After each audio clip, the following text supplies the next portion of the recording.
kalau dari sisi medis, untuk orang yang nggak tahan lapar, sebaiknya sahurnya selambat mungkin. Nah, kayak Tapi saya tuh kalau ya. tapi kalau orangnya tahan lapar, tidak ada gangguan kesehatan yang bermakna, itu sebetulnya mau sahur di jam berapapun tidak menjadi masalah, karena hitungannya kan berarti seperti intermittent fasting yang jamnya lama gitu. Kan intermittent fasting ada yang dry, ada yang wet.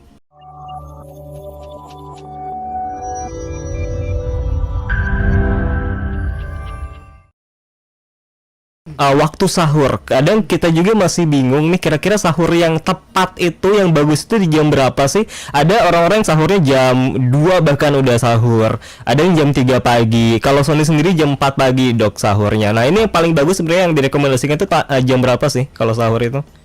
Kalau dari sisi medis nih ya, kalau dari sisi medis, untuk orang yang nggak tahan lapar, sebaiknya sahurnya selambat mungkin. Nah, kayak Tapi saya tuh kalau ya. tapi kalau orangnya tahan lapar, tidak ada gangguan kesehatan yang bermakna, itu sebetulnya mau sahur di jam berapapun tidak menjadi masalah, karena hitungannya kan berarti seperti intermittent fasting yang jamnya lama gitu. Kan intermittent fasting ada yang dry, ada yang wet. Betul. Sebetulnya intermittent fasting yang dry itu sama persis, enggak sama persis sih. Ya, Hampir 11-12 lah sama ya. dengan yang Puasa Ramadan. Yang bedanya itu kalau di bulan puasa Ramadan itu kan kita nggak boleh merokok, terus harus menjaga emosi. Gitu. Nah itu di intermittent fasting yang dry itu nggak termasuk. Jadi mereka boleh merokok gitu. Nggak berarti dokter Satin menganjurkan merokok ya, tidak. Tapi per definisinya. Jadi sebenarnya nggak terlalu menjadi masalah mau sahur jam berapapun, tapi untuk yang punya penyakit misalnya GERD atau punya penyakit emah atau mungkin punya penyakit gula atau mungkin punya gangguan pencernaan yang lainnya, sebaiknya bersahur selambat mungkin. Tapi kalau sehat dan kuat nggak masalah mau sahurnya jam 3, jam 2, boleh-boleh aja. Nggak masalah ya, asalkan sahurnya nggak jam 8 pagi. Nah, kalau sahur jam 8 pagi artinya nggak puasa. Emang baik dok, kalau buka puasa itu langsung pakai gorengan? Sebetulnya kan berbuka puasa itu yang paling bagus itu minum air hangat gitu ya. Terus berbuka dengan kurma juga pilihan yang baik. Terus kalau dengan gorengan gimana? Tidak pernah ada dokter yang bilang itu sehat gitu.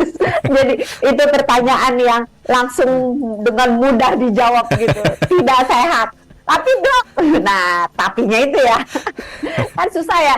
Sekarang nggak usah menghindar, dokter Santi aja suka makan gorengan kadang-kadang kalau misalnya lagi bulan puasa walaupun tidak berpuasa gitu. Ikutan euforia tajil gitu. Nah, mungkin ada jalan tengah yang menjembatani maraknya gorengan dengan nafsu makan yang menggebu-gebu setelah ditahan dari subuh gitu kan ya, dari imsak sampai berbuka gitu. Pilihlah gorengan yang setidaknya ada nutrisinya. Contohnya pisang goreng. Pilihannya kan kalau yang banyak nih ya. Bawang goreng, tahu goreng, tempe goreng, mendoan, apalagi ya? Pisang goreng, cireng ya? Cireng bisa, atau pisang goreng atau combro. Combro. Nah, pilih yang ada nilai proteinnya. Ini saya ngambil, misalnya nih, bawang goreng. Bawang goreng itu kan cuma tepung doang ya.